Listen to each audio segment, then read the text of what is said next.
సేవే శ్రీగిరి మల్లిక అర్జున మఖాలింగం శివాలింగితం.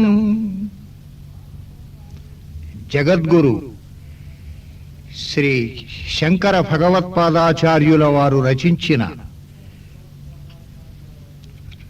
సుప్రసిద్ధమైన స్తోత్ర కావ్యం శివానందలహరిలోని వాక్యమిది. ఇప్పుడు నేను చదివిన ఈ వాక్యం భగవత్పాదుల వారు రచించిన శివానందలహరిలోది. జగద్గురు శ్రీ శంకర భగవత్పాదులు ఎంతో సాహిత్యాన్ని సృష్టించారు.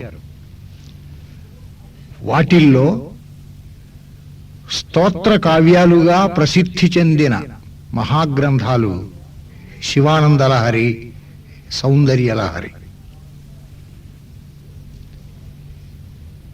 ఈ రెండింటిలో వారు చేసినటువంటి ఒక గొప్ప అద్భుతమైన సృష్టి ఉన్నది.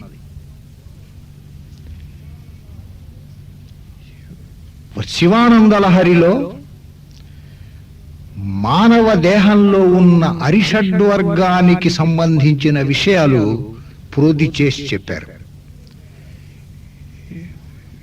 సౌందర్యలహరిలో కుండలిని పరాభట్టారిక షట్చక్ర వీధి సంచారం చేసే షట్చక్రాలని గురించి చెప్పారు.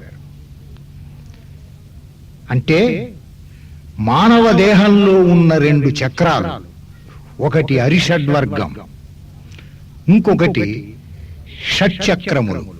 ఈ రెండింటినీ వస్తువులుగా తీసుకుని ఒకదాన్ని శివానందలహరిలో, ఇంకొక దాన్ని సౌందర్యలహరిలో ప్రతిపాదించారు. కామ క్రోధ లోభ మోహ మద మాత్సర్యములు అనే వాటిని ఎలా జయించాలి ఈ మానవుడు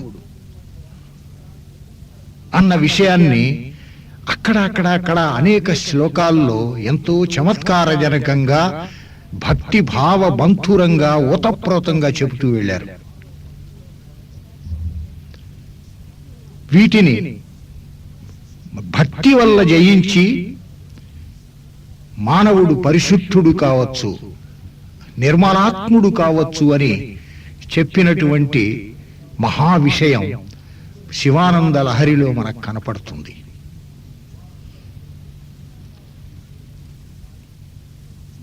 భక్తిని గూర్చి వారు చెబుతూ మోహాన్ని ఎట్లా జయించాలో చెప్పినటువంటి ఒక లోకోత్తరమైన శ్లోకం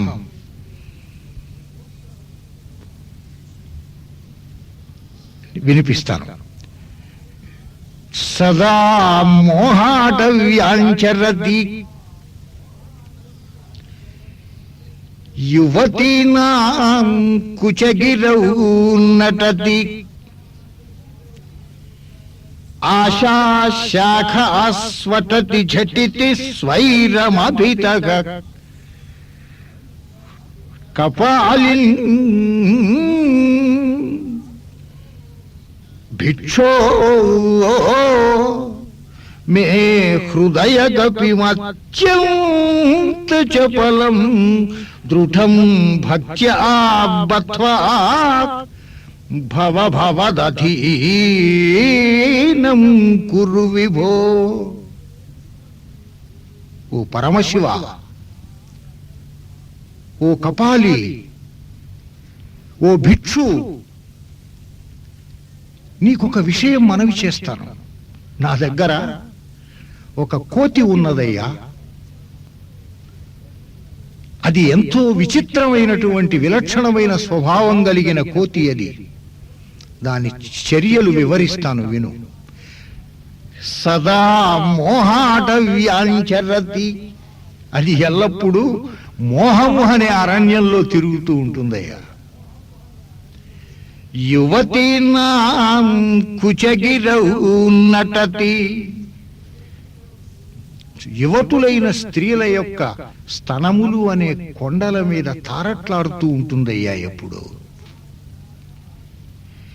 ఆశ శాఖ స్వటతి ఝటితి స్వైరమభితక.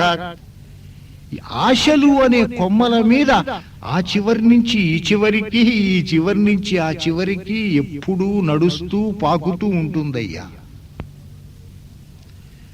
ఎగురుతూ గంతులేస్తూ ఈ కొమ్మ మీద నుంచి ఆ కొమ్మ మీదకి, ఆ కొమ్మ మించి ఈ కొమ్మ మీదకి గంతులేస్తూ నడుస్తూ ఉంటుందయ్యా, ఎగురుతూ ఉంటుంది. కపాలిన్ ఓ పుర్రె చేతి యందు పట్టుకొనువాడా, భిక్షో ఓ భిక్షు, ఓ ఆది భిక్షు. ఆ కోతి ఏమిటంటావా? ఏమంటున్నావు? ఆ కోతి ఏమిటి అని అడుగుతున్నావా? చెబుతున్నాను విను స్వామి. మే హృదయ కపిమత్యంత చపలం. అది నా మనస్సు అనే కోతయ్యా, నా హృదయము అనే కోతి చపలమైనది. దృఢం భక్త్యా బధ్వా భవ భవదధీనం కురు విభో. ఆ కోతిని నీకు సమర్పిస్తానయ్యా నేను. దీనిని నీ భక్తి అనే త్రాళ్లతో బంధించి నీ కాళ్ళ దగ్గర పడేసుకోవయ్యా. లోకోత్తరమైనటువంటి శ్లోకం ఇది. మానవుడు మోహాన్ని ఏ విధంగా జయించాలి? పరమేశ్వరుని యొక్క భక్తి భావ బంధురమైన మనస్సు వలన మోహం జయింపబడుతుంది. ఈ విధంగా కామ క్రోధ లోభ మోహ మద మాత్సర్యములనే అరిషడ్వర్గాన్ని వ్యక్తి ఏ విధంగా జయించాలో అద్భుత రమణీయంగా చెప్పినటువంటి కావ్యం శివానందలహరి. అందులో మొదటి శ్లోకం మీకు మనవి చేశాను. మొదటి అంటే ఇది మొదటి శ్లోకం కాదు, ఒక విషయాన్ని మీకు నేను మనవి చేశాను. ఇప్పుడు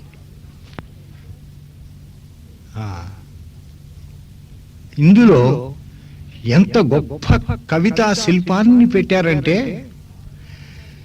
ఆశా శాఖ స్వటతి ఝటితి స్వైరమభితక. ఆశా శాఖ అనే మాటల్ని దీర్ఘమైన అక్షరాలతో రూపొందించటం ద్వారా చెట్టు యొక్క కొమ్మలు ఎంత పొడుగ్గా ఉంటాయో, మానవుని యొక్క ఆశలు ఎంత పొడుగ్గా ఉంటాయో అది చూపించటానికి వారు చూపించినటువంటి, వారు చేసిన అక్షర శిల్పాన్ని గనక గమనిస్తే, ఆశ శాఖ స్వటతి ఝటితి స్వైరమభితక. అలా కొమ్మ మీద నడుస్తున్న కోతి మధ్య మధ్య గంతులేస్తున్న విధానాన్ని అక్కడ అటతి ఝటితి స్వైరమభితక అనే అక్షరాల్లో ఏ విధంగా కోతి గంతులేస్తుందో చూపించడం జరిగింది. ఈ విధమైన అద్భుతమైన అక్షర శిల్పం, వాక్య శిల్పం, రచనా శిల్పం ఈ శ్లోకంలో మనకు కనపడుతుంది. కపాలిన్, భగవంతుడు పుర్రె చేతి యందు పట్టుకుని భిక్షమెత్తుకుంటాట. అందుకనే తరువాతి మాట భిక్షో ఓ ఆది భిక్షు అని సంబోధిస్తున్నారు. ఈ సంబోధన చేయటంలో మామూలుగా చేయటమే కాదు, ఒక పరమ రహస్యం చెప్తున్నట్లుగా మనకి ఇక్కడ కనపడుతుంది. అంటే మామూలుగా మనం బజార్లలో బిచ్చమెత్తుకుండేటటువంటి బిచ్చగాళ్ళను చూస్తూ ఉంటాం. వాళ్ళెంబటి ఒక కోతి ఉంటుంది. కోతి లేకుండా బిచ్చగాళ్ళు రావచ్చు కదా, వస్తారు, వాళ్ళకి మనం బిచ్చం వేస్తాం. కానీ కోతిని వెంబడి పెట్టుకుని వచ్చిన బిచ్చగాడికి అక్కడెక్కడో ఒక సెంటర్లో నుంచుంటాడు అతను, లేదా ఒక ఇంటి ముందు నుంచుంటాడు. పిల్లలందరూ చేరతారు, వచ్చే పోయేవాళ్ళు, త్రోవలో నడిచేవాళ్ళు వచ్చి అక్కడ ఒక గుంపు చేరుతుంది. చూస్తూ ఆ కోతిని ఆడిస్తూ ఉంటాడు. ఆ చమత్కారం సరిగా పైసలు వేసి వెళ్తాం మనం. ఎంతో కొంత, ఒక పావల, ₹1 ఎన్నో కొన్ని పైసలు వేసిపోవటం మనం చూస్తూనే ఉన్నాం. కోతిని వెంబడి పెట్టుకున్నందువల్ల భిక్షగాడికి ఎన్ని పైసలు వస్తున్నాయో నిత్య జీవితంలో మనం చూస్తున్న విషయం. శంకరాచార్యుల వారు ఈ యొక్క గొప్ప వస్తుధ్వని ద్వారా ఏం చెబుతున్నారంటే, ఓ పరమశివ, నీవు ఆది భిక్షువి, ఎప్పుడూ భిక్షమెత్తుకుని నీవు జీవిస్తూ ఉంటావు, చేతి యందు పుర్రె పట్టుకుని. కానీ ఒట్టిగా నీవు భిక్షమెత్తుకుంటే నీకేమొస్తుందయ్యా భిక్ష? నా హృదయము అనే కోతిని నేను అని గనక నీవు నీ భక్తి అనే త్రాళ్లతో బంధించి నీ వెంబడి పెట్టుకుని నన్ను తిప్పుతూ ఉంటూ నీ వెంబడి తీసుకెళ్తే ఈ కోతిని చూసైనా నీకు ఎవరైనా భిక్ష వేస్తారయ్యా. ఇంత చమత్కారంగా అద్భుతమైన లోకోత్తర రమణీయమైన శ్లోకం రాశారు శంకరులు. సదా మోహాటవ్యాంచరతి యువతీనాం కుచగిరౌ నటతి ఆశా శాఖా స్వటతి ఝటితి స్వైరమభితగ కపాలి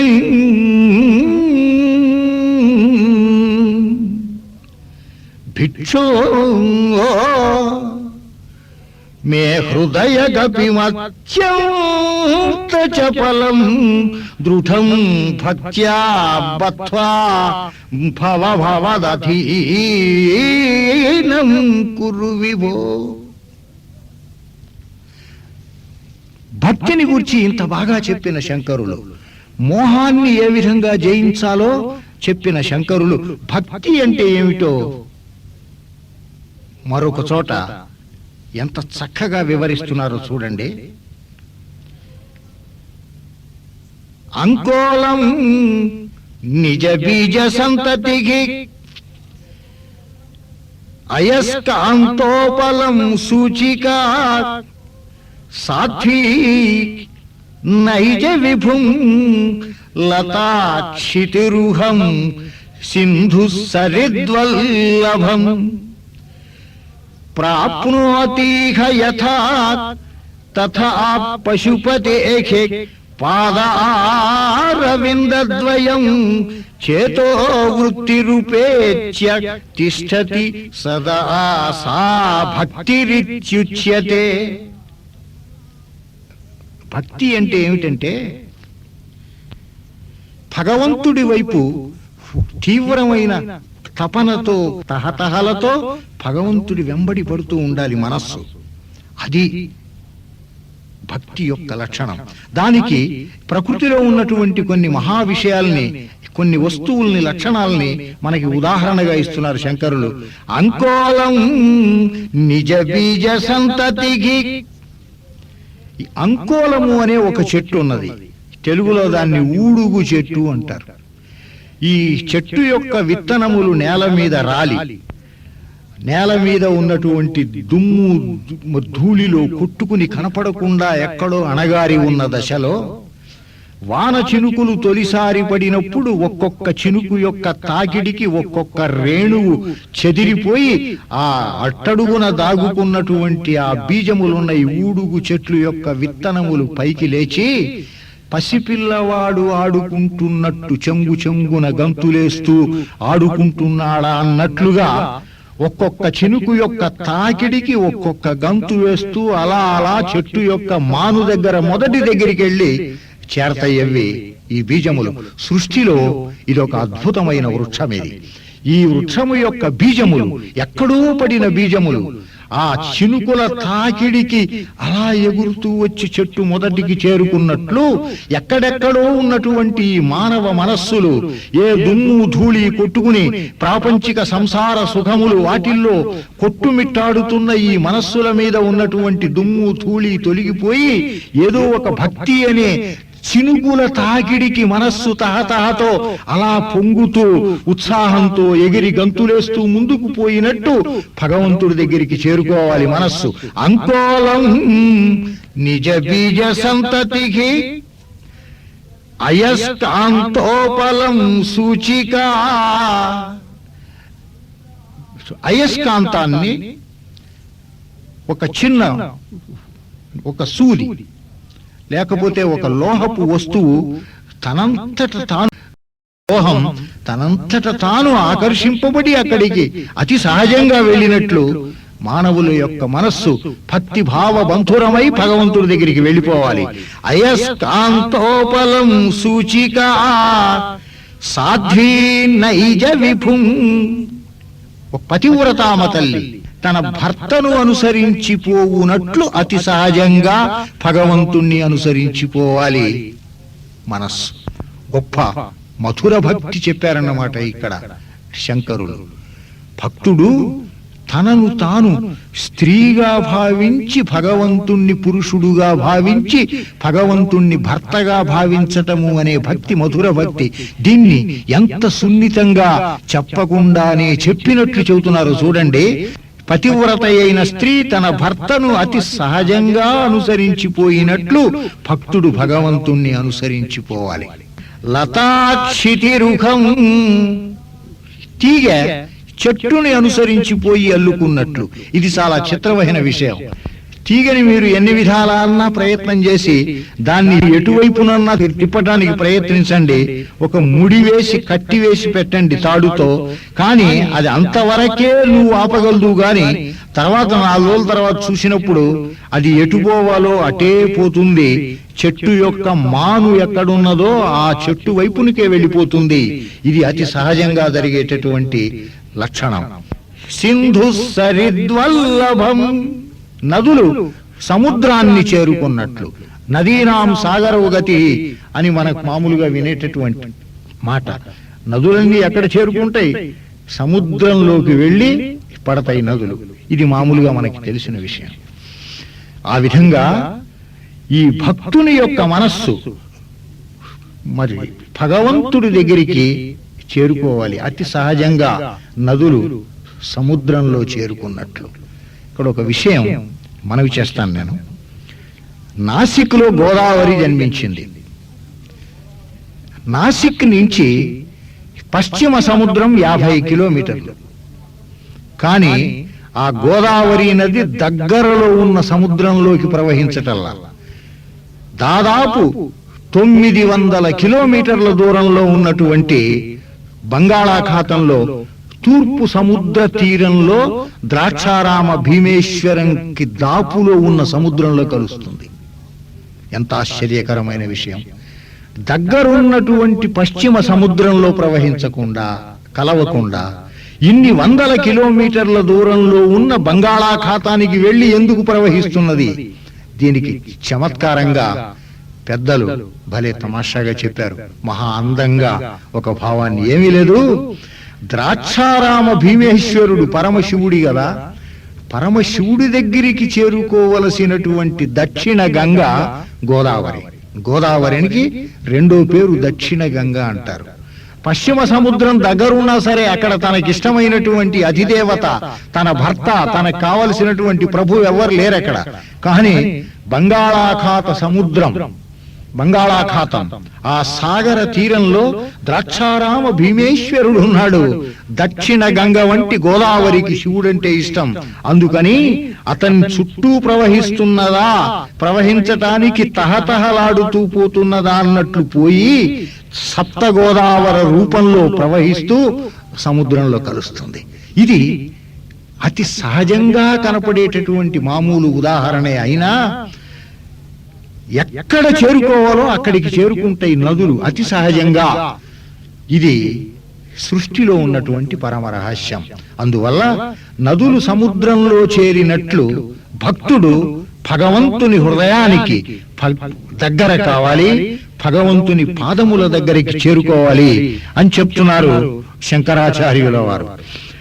సింధు సరిద్వల్లభం ప్రాప్నోతిహ యథా తథా పశుపతి ఏఖే పాదారవిందద్వయం చేతో వృత్తి రూపేచ్య తిష్టతి సదా సా భక్తిరిత్యుచ్యతే. ఈ విధంగా అతి సహజంగా పరమశివుని పాదముల దగ్గర తన హృదయాన్ని కుప్పపోస్తున్నాడా అన్నట్టు భగవంతుడి పాదముల దగ్గర ఆత్మ సమర్పణ చేసుకోవటం అనేది భక్తి. అద్భుతమైనటువంటి శ్లోకం. అసలు అంకోలం నిజ బీజ సంతతికి ఇక్కడ ఉన్నది శ్లోకంలో ఉన్నటువంటి పరమ రహస్యం అంతా. మరి అయస్కాంతం గుండు సూదిని ఆకర్షిస్తుంది, నదులు సముద్రంలోకి పోతాయి, తీగ చెట్టు వైపుకు పాకుతుంది, మనకు మామూలుగా తెలిసినటువంటి విషయం. ఈ ఔషధులున్న ఈ చెట్లు, వీటిల్లో ఎంత అద్భుతమైనటువంటి ప్రక్రియను సూచించే చెట్లు ఉన్నాయి. ఈ అంకోల వృక్షం ఉన్నదే, దీని యొక్క విత్తనములు ఎక్కడో నేలలో పడి వాన చినుకుల తాకిడికి లేచి ఆడుకుంటున్నట్టు గంతులేస్తూ వెళ్లి చెట్టు యొక్క మొదలు తాకటం అనేది ఉందే, ఎంత పరమ సృష్టి రహస్యం ఇది.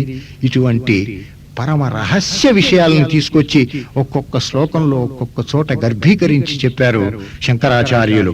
అంకోలం నిజ బీజ సంతతికి అయస్కాంతోపలం సూచికా సాధ్వీ నైజ విభుం లతాక్షితిరుఖం సింధు సరిద్వల్లభం ప్రాప్నోతిహ యథా తథా పశుపతేః పాదారవిందద్వయం చేతో వృత్తిరూపేత్య తిష్టతి సదా సా భక్తిరుచ్యుచ్యతే. భక్తిని తల్లితో పోలుస్తూ భక్తుణ్ణి పసి బిడ్డతో పోల్చడం జరుగుతున్నది శంకరులు. చూడండి, తల్లి తన బిడ్డను ఎంత అపురూపుగా, ఎంత జాగ్రత్తగా అడుగడుగునా కనిపెట్టి అతన్ని పైకి తీసుకొస్తుందో, భక్తి అనే తల్లి భక్తుడు అనే పసిబిడ్డను అంత జాగ్రత్తగా సాకి పెంచి పెద్దవాణ్ణి చేసి భగవంతుడు తన దగ్గరికి తీసుకుంటాడట. ఆనందాశ్రుభిరాతనోతి పులకం నైర్మల్యతశ్చాదనం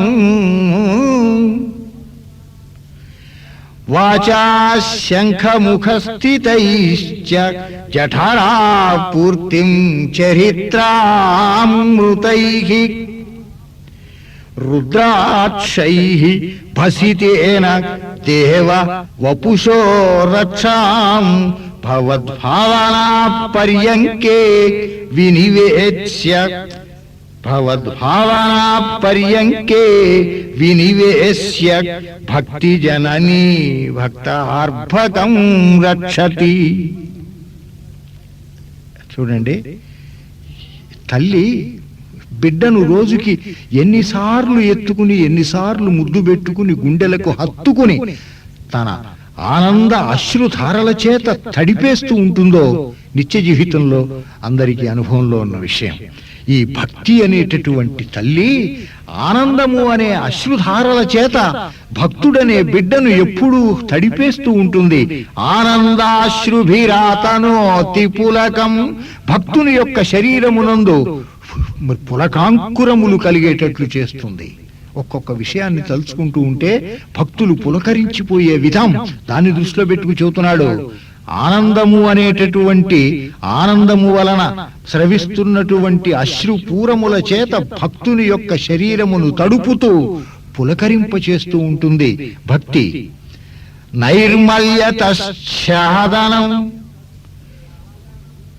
భక్తుల యొక్క హృదయం ఎప్పుడు నిర్మలంగా ఉండేటట్లు చేస్తుంది భక్తి. నిజంగా హృదయపూర్వకమైన భక్తితో భగవంతుణ్ణి స్మరించి మనస్సు భగవద్ అధీనం చేసినప్పుడు హృదయంలో ఉన్న కల్మషమంతా కడిగినట్లుగా భావించి ఎంత నిర్మలంగా ఉంటుందో మనస్సు, భక్తులకు అది అనుభవైక వేద్యమైనటువంటి విషయం. నిర్మలము, నిర్మలత్వము, స్వచ్ఛము అనేటటువంటి దుప్పటిని కప్పుతుంది భక్తి అనే తల్లి తన భక్తుడి మీద. రాత్రిపూట చిన్న పిల్లలు పడుకుని నిద్రపోతున్నప్పుడు దుప్పటి తొలగిపోతుంది బిడ్డల శరీరం మీద. అర్ధరాత్రి పూట తల్లి నిద్ర లేచి చూస్తుంది, బిడ్డ శరీరం మీద దుప్పటి లేదు, చలికి వణికిపోతున్నాడు. అప్పుడు ఏం చేస్తుందా తల్లి? పిచ్చి సన్నాసి, చలి వేస్తున్నదో ఏమో అనుకుంటూ తొలగిపోయిన దుప్పటిని చక్కగా సవరించి కప్పి మళ్ళీ పడుకుంటుంది తల్లి. ఇది మామూలుగా అనుభవంలో ఉన్న విషయం. ఏం చెబుతున్నాడు ఇక్కడ? నైర్మల్యతశ్చాదనం, నిర్మలత్వము అనేటటువంటి నైర్మల్యము, స్వచ్ఛత్వము అనేటటువంటి దుప్పటిని కప్పి ఏ బాధ లేకుండా చేస్తుంది బిడ్డకి భక్తి అనేటటువంటి తల్లి. వాచా శంఖముఖస్థితైశ్చ జఠరా పూర్తిం చరిత్రామృతైః, చిన్న పిల్లలకి తెల్లవారుజామున తల్లి ఉగ్గు పట్టడం అనే సంప్రదాయం మామూలుగా ఇదివరకు బాగా ఉండేది. ఇప్పటికీ పల్లెటూళ్ళల్లో ఇంకా ఈ సంప్రదాయం ఉన్నది, మనం చూస్తున్నాం. ప్రొద్దున్నే లేచి 4:30-5 గంటలప్పుడు బిడ్డను తన తొడ మీద పడుకోబెట్టి, ఎల్లికలా పడుకోబెట్టి, మరి చనుబాలు, ఆముదము మొదలైనటువంటి వస్తువులను రంగరించి ఉగ్గుపాలంటారు. వాటిని ఒక్కొక్క గుక్కే బిడ్డ యొక్క నోట్లో పోస్తూ ఉంటే అవి మింగలేక కక్కలేక ఆ శిశువు పడుతున్న అవస్థ, అది అవస్థనాలా, అది ఏడుస్తున్నట్టు కనపడతాడు శిశువు. అది ఏడుపా, ఆనందమా, మనం వర్ణించి చెప్పటానికి వీల్లేనటువంటి అదొక అద్భుతమైన పరమ రమణీయమైన సంగీతం అది. అలా ప్రొద్దున్నే లేచి తల్లి ఈ ఉగ్గుపాలు పోస్తున్నట్టు ఉగ్గు గిన్నెతో ఉగ్గుపాలు పోసి అతని కంఠమునందు సుడులు తిరుగుతున్న ఉగ్గుపాలలో పుడుతున్నటువంటి మధురమైన ధ్వనులు అని ద్వారా గొప్ప సంగీతాన్ని మనకి వినిపింపజేస్తుందే తల్లి. అలాగా ఇక్కడ ఈ భక్తి అనే తల్లి ఏం చేస్తుందిటంటే చాలా గొప్పగా చెప్పారండి ఇక్కడ శంకరులు. వాచా శంఖముఖస్థితైశ్చ జఠరా పూర్తిం చరిత్రామృతైకి. ఇక్కడ ఉగ్గు గున్నెలేవి అంటే బ్రహ్మసూత్రములు, ఉపనిషత్తులు, భగవద్గీత మొదలైన పవిత్ర గ్రంథములు ప్రస్థానత్రయం అంటారు. శంకరాచార్యుల వారు ప్రస్థానత్రయానికి భాష్యం రాశారు, మహాభాష్యం అంటారు. అద్వైత సిద్ధాంతానికి మూల గ్రంథములు శంకర భాష్యం, మీకు గీతా భాష్యం, ఉపనిషద్ భాష్యం, తర్వాత బ్రహ్మసూత్ర భాష్యం. ఈ మూడింటిని ప్రస్థానత్రయం అంటామే. ఈ ప్రస్థానత్రయము అనే వచస్సులు ఏవైతే ఉన్నాయో, మాటలు, ఈ వచస్సులు గ్రంథములు ఏవైతే ఉన్నాయో, ఈ ప్రస్థానత్రయం అనే గ్రంథములే ఉగ్గు గిన్నెలుట. ఆ ఉగ్గు గిన్నెల్లో చెప్పబడినటువంటి వేదాంత పరమ రహస్యములు అనేటటువంటి ఉగ్గుపాలు, వాటితో భగవంతుని యొక్క జీవిత చరిత్రని, అతని చరిత్రాంశములను రంగరించి పోసి భక్తితో కలిపి భగవంతుడికి దగ్గరయ్యేటట్లుగా ఆ ఉగ్గుపాలు పోస్తూ ఉంటుంది తల్లి. చాలా గొప్ప పరమ రమణీయమైన, అద్భుత రమణీయమైన భావం ఇది. వాచా శంఖముఖస్థితైశ్చ జఠరా పూర్తిం చరిత్రామృతైకి. ఉగ్గుపాలతో తల్లి బిడ్డ యొక్క ఆకలిని తీర్చినట్టు నిజమైన భక్తుని యొక్క, భగవంతుణ్ణి గూర్చి తపన పడే భక్తుని యొక్క ఆకలిని ఏ విధంగా తీరుస్తుంది భక్తి అనే తల్లి?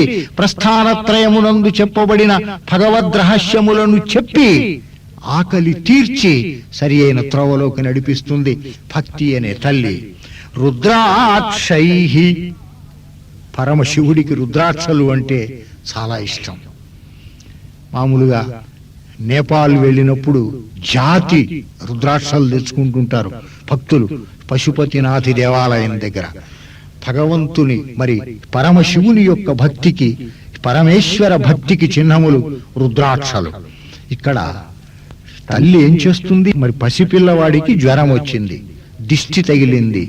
ఎవరో విభూతి పెట్టేటటువంటి ఒక వైద్యుడి దగ్గరికి ఒక మంత్రము, తంత్రం చేత మరి విభూతి, రుద్రాక్షలు, తాయెత్తులు కట్టేటటువంటి ఒక వైద్యుడి దగ్గరికో, ఒక మంత్రం నేర్చినటువంటి, తంత్రం నేర్చిన వ్యక్తి దగ్గరికో వెళ్ళి తాయెత్తు వంటివి కట్టించినట్లు తల్లి ఏం చేస్తుందంటే పరమశివుని యందు బిడ్డకి భక్తి భావం ఏర్పడటానికి వీలుగా రుద్రాక్షల చేత అలంకరిస్తుంది పసివాణ్ణి తల్లి.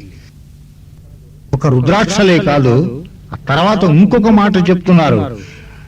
భసితేన, భస్మం, విభూతి పుయ్యటం వంటికి, నుదుటి మీద విభూతి రేఖలు, గుండెల మీద, చేతులకు విభూతి పుయ్యటం మనం చూస్తూ ఉంటాం భక్తులు, శివభక్తులు. ఈ విభూతి అనేది పెట్టటం ఉన్నదే, ఇది పసిపిల్లలకి ఏదైనా ఒక చిన్న అనారోగ్యం చేసింది అనుకోండి, తల్లి ఆ మంత్రతంత్రములు తెలిసిన వైద్యుడి దగ్గరికి వెళ్ళి విభూతి పెట్టిస్తుంది. ఒంటి మీదే కాదు, నోట్లో ఇంత విభూతి, చిటికెడు విభూతి వేయటం కూడా మనం చూస్తున్నాం. అలా విభూతిని పెట్టటము అనేటటువంటి పద్ధతి ద్వారా పసిబిడ్డకు ఏ ఇబ్బంది రాకుండా కాపాడుతూ ఉంటుంది, అనారోగ్యం చేయకుండా తల్లి. భసితేన దేవ వపుషోర్రక్షాం భవద్భావనా పర్యంకే వినివేశ్య. నీ భావము పరమశివుని గూర్చిన ఊహలు, పరమశివునికి సంబంధించిన భావము అనే ప్రక్క మీద, శయ్య మీద, మంచం మీద భక్తుడు అనేటటువంటి పసిబిడ్డను జాగ్రత్తగా పడుకోబెడుతుంది తల్లి. భక్తి జననీ భక్తార్భగం రక్షతి. భక్తుడు అనే పసిపిల్లవాడు అంటానికి శంకరులు గొప్ప మాట వాడారు. ఇక్కడ ఈ అర్భకుడు అనే మాట ప్రయోగించారు. భక్తుడు అనే అర్భకుణ్ణి తల్లి ఇన్ని విధాల ఇంత జాగ్రత్తగా కాపాడుతుంది. ఈ అర్భక శబ్దం ఇవాళ మామూలుగా మన ఇళ్లలో అప్పుడప్పుడు అలవాటుగా తల్లులు వాడుతున్నటువంటి మాట. ఒక ఇంట్లో 3-4 పిల్లలు ఉన్నారు. అందులో ఒకడు కొంచెం అనారోగ్యం. వాడు ఏ అన్నం తినకుండానో పోయి పాఠశాలకు వెళ్ళిపోతాడు, స్కూల్కి. తల్లి తహతహ పడుతూ ఉంటుంది. ఇక్కడ వాడు పొద్దున అన్నం తినకుండా వెళ్ళాడు, అసలే అర్భకుడు వాడు. ఎంత చిత్రంగా మనం వాడతామో చూడండి ఈ మాట. అతి సహజంగా మామూలు కుటుంబాల్లో మనం వాడుకుంటున్నటువంటి అర్భకుడు అనే మాట ఆనాడు ఎంత ప్రచారంలో ఉండేదో ఊహిస్తే ఆశ్చర్యమేస్తుంది. అది సరిగ్గా ఈ అర్భకుడు అనే మాట ఎక్కడ వాడతారో అక్కడ ఈ శ్లోకంలో శంకరులు వాడారు. భక్తి అనే తల్లి భక్తుడు అనే అర్భకుణ్ణి, ఆ భక్తుణ్ణి ఎంత తీర్చిదిద్దితే వాడు భక్తుడవుతాడు.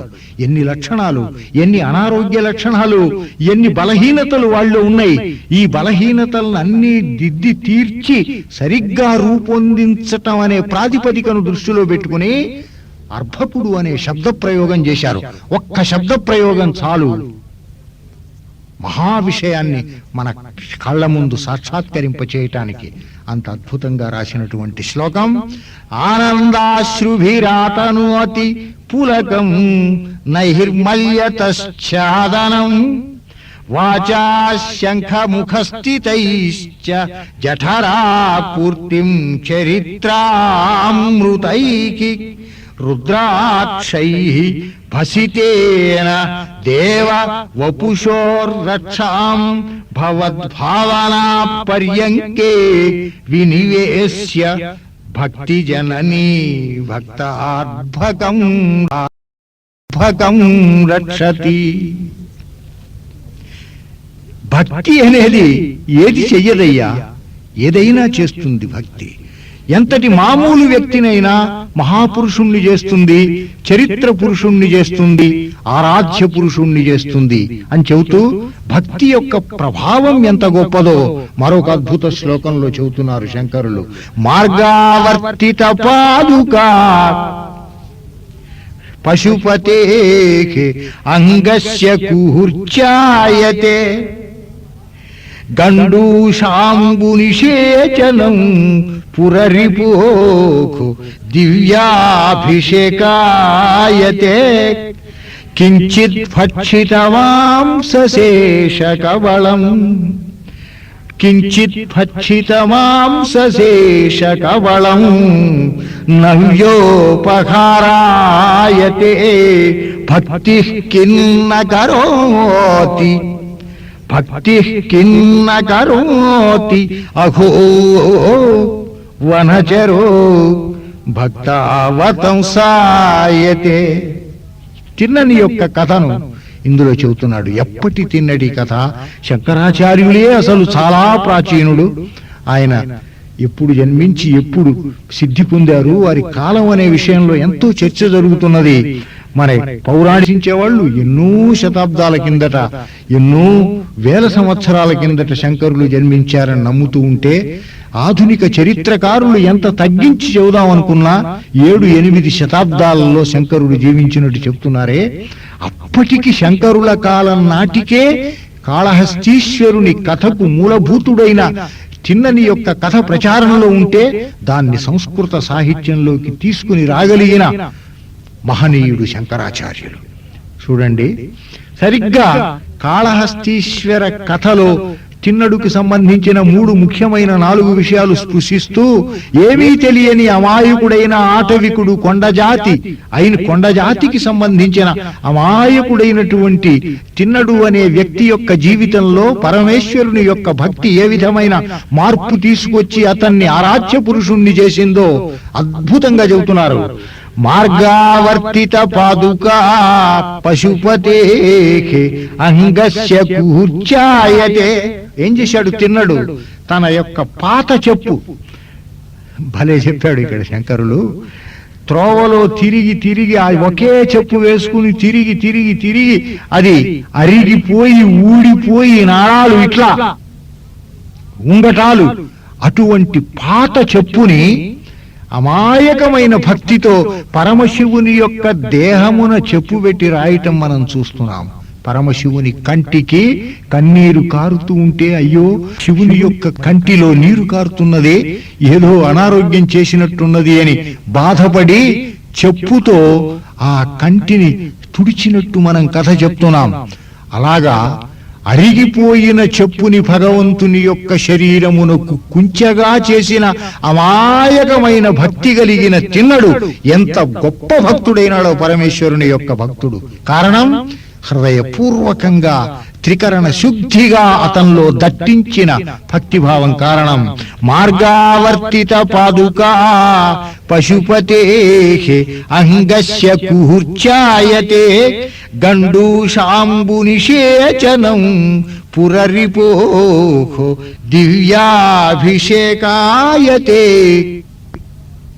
అడు స్వర్ణముఖి నదిలో నోటి నిండా నీళ్లు పుక్కిలించి తీసుకుని వచ్చి ఆ పుక్కిలించిన నీటిని శివలింగం మీద అభిషేకం చేస్తూ వదిలిపెట్టాడు, ఉమ్మివేశాడు. పుక్కిలించి ఉమ్మివేశాడు లింగం మీద స్వర్ణముఖి నది యొక్క నీటిని. తెలియని అమాయకమైన భక్తి, హృదయంలో భక్తి తప్ప మరొకటి లేదు. భగవంతుడికి అలంకార ప్రియో విష్ణు జలధారా ప్రియ శివ. పరమశివుడికి అభిషేకం కావాలి, నీళ్లు నెత్తి మీద పడాలి, అదొకటే తెలుసు. పుక్కిట బట్టి తెచ్చాడు, ఉమ్మేశాడంతే, పుక్కిలించి ఉమ్మేశాడు. అయినా భగవంతుడు అతనికి మోక్షాన్ని ప్రసాదిస్తాడు. నిండు భక్తి భావం ఉన్నటువంటి వాళ్ళకి లభించే అదృష్టమిది. గండూషాంబు నిషేచనం పశుపతే పురరిపోః దివ్యాభిషేకాయతే కించిత్ భక్షిత మాంసశేష కవళం కించిత్ భక్షిత మాంసశేష కవళం నవ్యోపకారాయతే.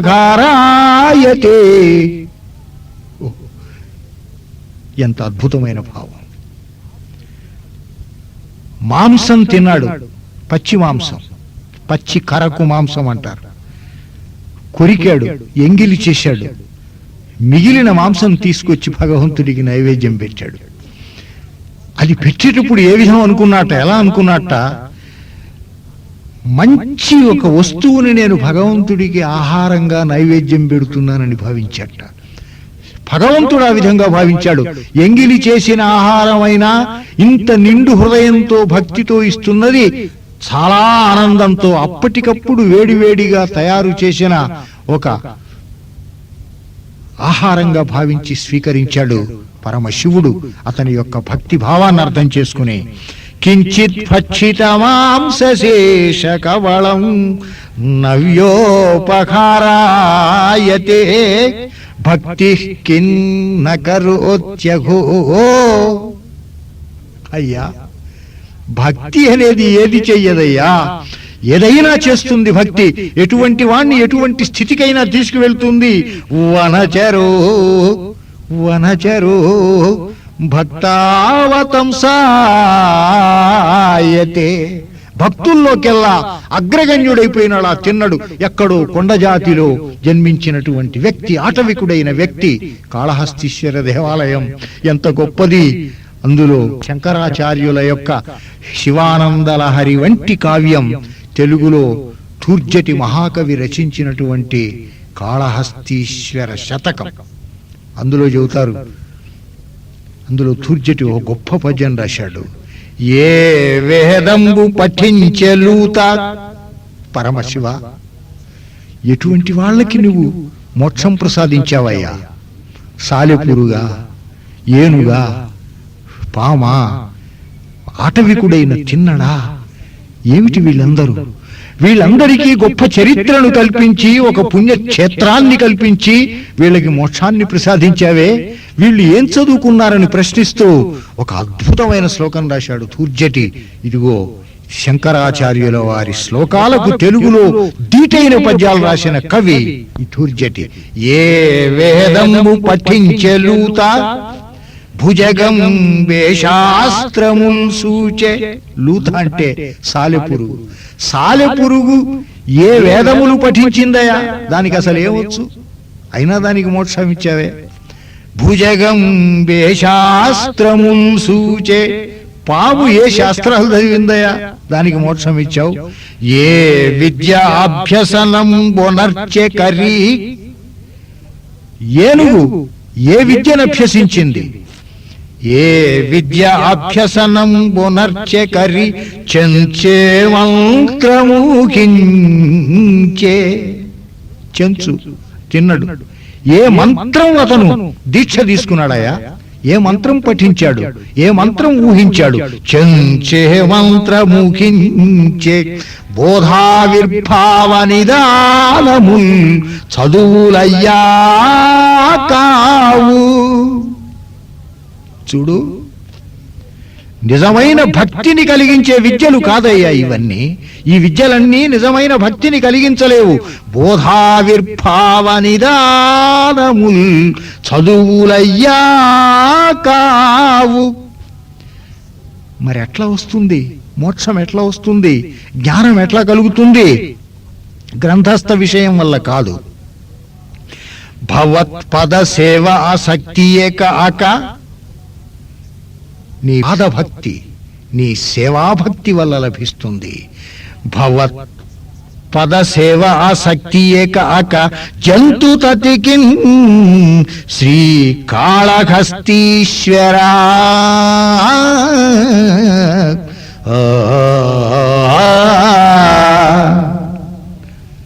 చాలా గొప్ప పద్యం. చెంచు ఏ మంత్రమూహించే బోధావిర్భావ నిదానం చదువులయ్యా కావు. భవత్పద సేవాసక్తి ఏకాక జంతు తతికిన్ శ్రీకాళహస్తీశ్వర. కాళహస్తీశ్వర, ఈ భగవంతుణ్ణి చేరుకోవటానికి, ఈ భగవంతుణ్ణి చేరుకోవటానికి ఈ భక్తుడు, ఈ మానవుడు ఇంకా చేయాల్సిన విషయాలు ఏమున్నాయి? ఎట్లా చేరుకోవాలి? జీవన్ముక్తుడంటే ఏమిటి? ఎవరు నిజమైన భక్తుడో అతను జీవన్ముక్తుడు. పోతన గారి విషయం, ఇంకా ఈ కాళహస్తీశ్వర మాహాత్యాన్ని, కాళహస్తీశ్వర శతకాన్ని రచించిన దూర్జటి, వీళ్ళందరికీ మోక్షం వచ్చిందని నమ్ముతున్నాం మనం. వీళ్ళు జీవితంలో జీవన్ముక్తులు. వాళ్ళు బ్రతికి ఉండంగానే మోక్షాన్ని పొందినటువంటి మహనీయులు. మరి జీవన్ముక్తుని యొక్క లక్షణం ఎలా ఉంటుంది? భక్తి యొక్క మరొక భాగమైనటువంటి ఒక మహాభక్తుడు ఒక జీవన్ముక్తుడు కావటానికి ఇంకా ఏం చెబుతున్నాడు శంకరులు? భక్తిలో భాగంగా ఇలా చెబుతున్నాడు.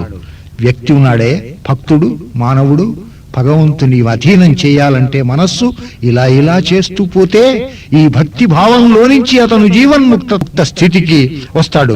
కంచిత్ కాలము మహేష భవతః పాదారవిందార్చనైకి. ఓ ఉమామహేష, ఓ పార్వతీపతి, భక్తుడు నీ పాదారవిందములను అర్చన చేయాల కొంతసేపు. రోజు 24 గంటలు. 24 గంటల్లో సాంసారిక కృత్యములలో, లౌకిక వ్యవహారాల్లో మానవుడు కొట్టుమిట్టాడుతూ పోయింది పోంగా ఇంకేదో కొంత సమయాన్ని కేటాయించి భగవంతుని యొక్క సంబంధించిన కథలను వినటం, భగవంతుడికి సంబంధించి ధ్యానంతో కాలక్షేపం చేయాలి. అప్పుడు జీవన్ముక్త స్థితి వస్తుందని చెబుతూ ఎన్ని దశలు, ఎన్ని విషయాలు ఇక్కడ మనకి శంకరులు చెబుతున్నారు చూడండి. కంచిత్ కాలము మహేష భవతః పాదారవిందార్చనైకి. కొంతకాలం, కొంతసేపు, రోజులు, కొన్ని నిమిషములు, కొంత సమయం నీ పాదార విందములను అంచటం కోసం ఉపయోగించాలి. కంచిత్ ధ్యాన సమాధిభిః, కొన్ని నిమిషములు, కొంత సమయం ధ్యానం చేయటానికి, సమాధి స్థితికి వెళ్ళిపోవటానికి. అంటే ఏమిటి? తన్మయత్వ స్థితిలో తపస్సు చేయటానికి, భగవంతుణ్ణి గూర్చి ఆలోచించే స్థితికి చేరుకోవటానికి కొంత సమయం కేటాయించాలి. నతిభిః కంచిత్, నమస్కారములు, భగవంతుడికి నమస్కరిస్తూ ఏవో ఒకటి శ్లోక పఠనం చేస్తూ అతనికి నిత్యము నమస్కరిస్తూ కాలక్షేపం చేయటం కొన్ని నిమిషాలు అలా గడపాలి రోజుకి. కంచిత్ కథాకర్ణనైః, భగవంతుడికి సంబంధించిన, పరమశివునికి సంబంధించిన కథలు ఎన్నో ఉన్నాయి. ఆ కథలన్నిటినీ, ఒక్కొక్క కథను మాటి మాటికి స్మరిస్తూ వాటిని మననం చేస్తూ తద్వారా ఒక ఆనంద స్థితికి చేరుకోవటం అలా కొంత సమయం గడపాలి. కంచిత్ కంచిరవేక్షణైః, నీ భావంలోనే, నీ ఊహలోనే భగవంతుణ్ణి సాక్షాత్కరింపజేసుకుని ఎదురుగా ఒక లింగం దగ్గర కూర్చో, లేకపోతే భగవంతుణ్ణి, పరమశివుణ్ణి సాకారంగా ఊహించు, అతని ఎదుట సమక్షంలో కూర్చో, అతన్ని గూర్చి అతని దివ్య సౌందర్యాన్ని తిలకిస్తున్నట్లుగా అనుభూతిని పొందు. అలా కొంత సమయం కాలక్షేపం చేయాలి. నుతిభిః కంచిత్, ఇంకా కొంతసేపు నీకు నచ్చినటువంటి, ఇష్టమైనటువంటి భగవంతుడికి సంబంధించిన పాటలు గానామృత రసం చేత తడిపేస్తూ భగవంతుణ్ణి కాలక్షేపం చేయాలి. ఈదృశీం యః ప్రాప్నోతి ముదా త్వదర్చితమనాః జీవన్ సముక్తః ఖలు, ఇవన్నీ చేస్తూ ఎవరు నిత్య సంతోషిగా, నిత్య ఆనంద తుందిరమైన మనస్సుతో ఉంటాడో అతడు జీవన్ముక్తుడు. కొంతసేపు పరమేశ్వరు పాద పద్మ పూజలందు, కొంత తడవు ధ్యానమందు, కొంత వడువు నుతులయందు, అతని కథాశ్రవణమందు, అతని యవేక్షణములందు మనసు లగ్నమునరించుచు పంచేంద్రియ తర్పణముగా తరింపగతరలిరండి ప్రౌఢులారా, వృద్ధులారా, వయో అధికులారా. వయస్సు పెరిగి వృద్ధాప్యం వచ్చి ముసలితనం పండుతున్న కొద్దీ మానసికమైన, దేహ సంబంధమైన ఎన్ని బాధలు మానవులకు వస్తాయో అనుభవంలో తెలిసిన విషయం. కాని మానవుడు చేయాల్సిందేమిటి? ఓపిక ఉన్నంత వరకు ఒక భగవద్ అధీనం చేయటమే కాదు, ఈ జీవితాన్ని ఒక సమాజ సమర్పితం చేయాల.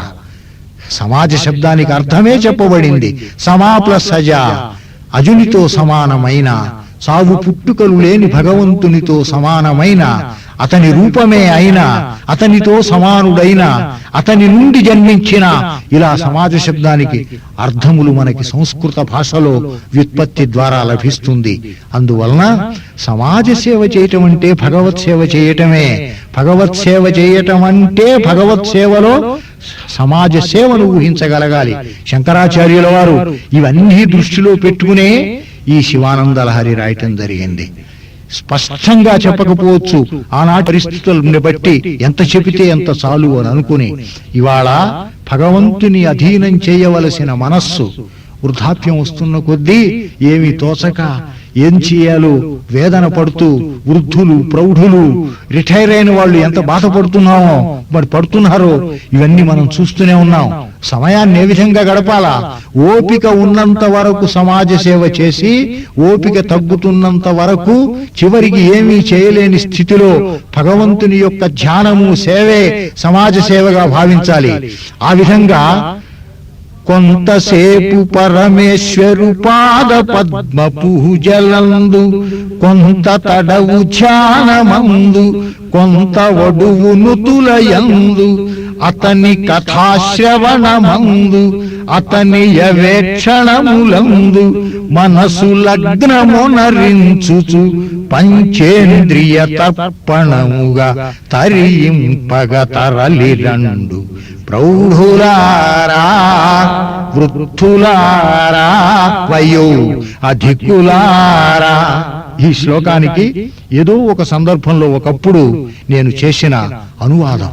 అంటే మానవుడు నిత్యము ఆనంద స్థితిలో ఉండటానికి మరీ వృద్ధాప్యంలో ఏమీ చేతగాని స్థితిలో ఒక చోట కూర్చుని శంకరాచార్యుల వారు ఇందులో ప్రతిపాదించినట్లు ప్రతి నిమిషము భగవద్ అధీనం చేసి అతని స్తోత్రముల ద్వారా, కథాకర్ణన ద్వారా, అతని సౌందర్య దర్శనం ద్వారా జీవితం ఎట్లా గడుపుకోవచ్చు, ఏ విధంగా జీవన్ ముక్త స్థితికి వెళ్ళిపోవచ్చు అద్భుత రమణీయంగా చెప్పినటువంటి శ్లోకం. కళాభ్యాం చూడాలంకృత శశి కళాభ్యాం. అసలు శివానంద లహరి మొట్టమొదటి శ్లోకమే ఎంతో విశిష్టమైన పద్ధతిలో ప్రారంభించారు శంకరులు. కళాభ్యాం చూడాలంకృత శశి కళాభ్యాం నిజ తపః ఫలాభ్యాం భక్తేషు ప్రకటిత ఫలాభ్యాం భవతు మే, ఫలాభ్యాం భవతు మే. శివాభ్యాం అస్తోక త్రిభువన శివాభ్యాం హృది పునర్భవాభ్యాం ఆనంద స్ఫురదనుభవాభ్యాం నతిరియం. గొప్ప రచనా శిల్పం, అద్భుతమైన రచనా శిల్పం. కళాభ్యాం మొదటి మాట చెప్పాడు. కళాస్వరూపులైన పార్వతీ పరమేశ్వరులకు నేను నమస్కరిస్తున్నాను అని మొట్టమొదటిసారి శ్లోకం ప్రారంభించాడు. కళానంగానే భగవంతుని యొక్క కదలిక అర్థం చెబుతున్నాయి మన వేదములు, మన ఉపనిషత్తులు. ఈ కళాస్వరూపం, కళ పరమశివుని యొక్క తాండవం నృత్యం, పార్వతి చేసేటటువంటి నృత్యాన్ని, అమ్మవారు చేసే నృత్యాన్ని లాస్యం అంటాం మనం. మరి పరమశివుడు చేస్తున్నటువంటి నృత్యాన్ని తాండవం అంటాం. శివ తాండవం, శివాలాస్యం అనటం మనకి తెలుసు. అంటే భగవంతుడు కళాధిదేవత, పరమశివుడు కళాధిదేవత, అమ్మవారు కళాధిదేవత. ఈ భావాన్ని సూచిస్తూ కళాభ్యాం అని మొదలుపెట్టాడు. అయితే ఒక రహస్యం ఉంది ఇక్కడ. పరమశివుడు పార్వతీ పరమేశ్వరుడు కేవలం ఒక తాండవానికి, ఒక లాస్యానికే కాదట. తెలుగులో ఒక గొప్ప కవి ఉన్నాడు, ఎర్రాప్రగడ, శంభుదాసు బిరుదాంచితుడు, ప్రబంధ పరమేశ్వర బిరుదాంచితుడు, కవిత్రయంలో ఒకడు. ఎవ్వరూ చెప్పని ఒక మహావిషయం చెప్పాడు ఆయన. అదేమిటంటే పరమశివుడు సాక్షాత్తు కాదు, పరమశివుని యొక్క నెత్తి మీద చంద్రవంక ఉన్నదే, నెలవంక. పరమశివుని యొక్క ప్రభావం వల్ల చంద్రుని యొక్క ఆ కిరణములు ఏవైతే ఉన్నాయో అవి కవితా కుముద్వతిని వికసింపచేస్తాయి అని మొట్టమొదటిసారి బహుశా తెలుగు సాహిత్యంలో, ఇంతవరకు మామూలుగా నాట్యానికి, తాండవానికి మాత్రమే అధిదేవతగా మనం చెప్తున్న విషయాన్ని మరో కొంత ముందుకు తీసుకెళ్లి 13వ శతాబ్దంలో చెప్పినవాడు శంభుదాస బిరుదాంచితుడు ఎర్రాప్రగడ. వరలు జటాటవిన్ కుసుమ వల్లరులై, గొప్ప పద్యం రాశాడు. వరలు జటాటవిన్ కుసుమ వల్లరులై చదలేటి నీటి నెత్తరుల జనించు క్రొన్మురువు తండములై తల చుట్టూ ఆర మేనరవుడ కుప్ప సంపు పొరలై చెలువారు శివేందు చంద్రికల్ నెరయగబ్రోచు మన్ముఖమనీషత కావ్య కళా కుముద్వతి. నెరయగబ్రోచు మన్ముఖమనీషత కావ్య కళా కుముద్వతిన్. అతనేమంటున్నాడు, పరమశివుని యొక్క నెత్తి అందున్న చంద్రవంక నా కవిత్వము అనే కళా కుముద్వతి ఉన్నదే. అంటే ఎన్నో కలువలతో నిండినటువంటి నా కవిత్వము అనే సరస్సుని నిండుగా వికసింపజేయుచు నా కవిత్వాన్ని మరి వెలయింపచేయుగాక, నా నోటిలో నుంచి నా కవితా సంపద చక్కగా వికసించునట్లు చేయుగాక. తెలుగు సాహిత్యంలో ఇటువంటి పద్యం లేదు. అతను పరమశివుని యొక్క భక్తుడు, అందుకనే అతనికి శంభుదాసుడు అనే బిరుదు ఉన్నది. చాలా గొప్ప పద్యం. అంటే శివుడు ఒకటి తాండవమునకు, లాస్యమునకే కాదు, కవిత్వానికి, సాహిత్యానికి అధిష్టాన దేవత అన్న విషయం మనకి శంకరాచార్యుల గారి ద్వారా గ్రహించిన ఎర్రన్న మనకు ప్రసాదిస్తున్నటువంటి విషయం. చాలా గొప్ప పద్యం, మళ్ళీ చదువుతాను. వరలు జటాటవిన్ కుసుమ వల్లరులై చదలేటి నీటి నెత్తరుల జనించు క్రొన్నురువు తండములై తల చుట్టూ వార మేనరవుడ కుప్ప సంపు పొరలై చెలువారు శివేందు చంద్రికల్ నెరయగబోచు మన్ముఖమనీషత కావ్య కళాకు ముద్వతిన్. ఆ పరమశివుణ్ణి ఆవాహన చేసిన ఏకైక కవి సాహిత్య వికాసం కోసం, కవిత్వ వికాసం కోసం. అంతేకాదు, ఒక విధంగా ఆలోచించినట్లయితే శివానంద లహరిలోనే ఒక శ్లోకం చెప్పారు, కరిమదగ్రాహి భృంగిచ్ఛానటనోత్కటక కరిమదగ్రాహి స్ఫురన్ మాధవాహ్లాదో నాదయుతో మహాసితవపుః పంచేషుణా చాద్రుతః సత్పక్షస్సు మనోవనేషు సపునః సాక్షాన్మదీయే మనోరాజీవే భ్రమరాధిపో విహరతాం భ్రమరాధిపో విహరతాం శ్రీశైలవాసీ విభుః అన్న శ్లోకంలో కరిమదగ్రాహి గజాసురుని వధించి అతని మదాన్ని అణిచినటువంటి ఓ పరమశివ. గజాసురుడు అనగానే మన జ్ఞాపకం వస్తున్నది, గజాసురుణ్ణి వధించిన తర్వాత అతని తలను తన చేతి యందు పెట్టుకుని తాను తాండవం చేస్తూ సంధ్యా సమయంలో ఐవం రుల్లుక్ ఏవం అయ్యౌచ్ హయవరట్ లం న్యమగణనం ఛభై గడదస్ జవగడదస్ కపజటత జటతౌ కపై శిషసర్ హల్. పాణిని మహర్షి తపస్సు చేసుకుంటున్నాడు హిమవత్ పర్వతం మీద. పరమశివుడు గజాసురుని చేతిలో పట్టుకుని 14 సార్లు ముత్తావసానే నటరాజరాజో ననాద ఢట్టాన్నవ పంచవారం 14 సార్లు ఢట్టను మోగించాడు. ఢట్టా నాదములు వినిపించినాయి, మనందరికీ ఒట్టి నాదములు వినిపించినాయి. పాణిని మహర్షికి అందులో శబ్దం వినిపించింది, శబ్ద శాస్త్రం వినిపించింది, వ్యాకరణం వినిపించింది. ఈ 14 సూత్రములు ప్రపంచంలో ఏ భాషకు ఏ దేశము లేనటువంటి వ్యాకరణాన్ని సృష్టించటానికి మూలభూతమైనటువంటి ఢట్టా నాదములలో శాస్త్రజాలం, శబ్దజాలం, సాహిత్యం, కవితా సృష్టి జరిగింది. ఇందులో నేను మొదట్లో మనవి చేసినట్లుగా మానవుడు అరిషడ్వర్గాన్ని జయించటం ఎట్లాగో ఒక చోట చెబుతారు, పరమశివ మదపు ఏనుగు వంటి నా మనస్సుని కట్టిపడైవయ. మదం కామక్రోధ లోభ మోహ మదమాత్సర్యములు. ఇంకొక చోట మాత్సర్యాన్ని, ఒక చోట క్రోధాన్ని గూర్చి, ఒక చోట కామాన్ని గూర్చి, ఒక చోట మోహాన్ని గూర్చి, ఇలా మనకి తెలియకుండానే భక్తి, భగవంతుని భక్తి వల్ల మానవుడు అరిషడ్వర్గాన్ని ఎట్లా జయించి అధోగతి పాలు కాకుండా ఉన్నత స్థితి చేరుకోవాలో చెప్పినటువంటి అద్భుతమైనటువంటి కావ్యం శివానంద లహరి. సేవే శ్రీగిరి మల్లిక అర్జున మహాలింగం శివాలింగితం.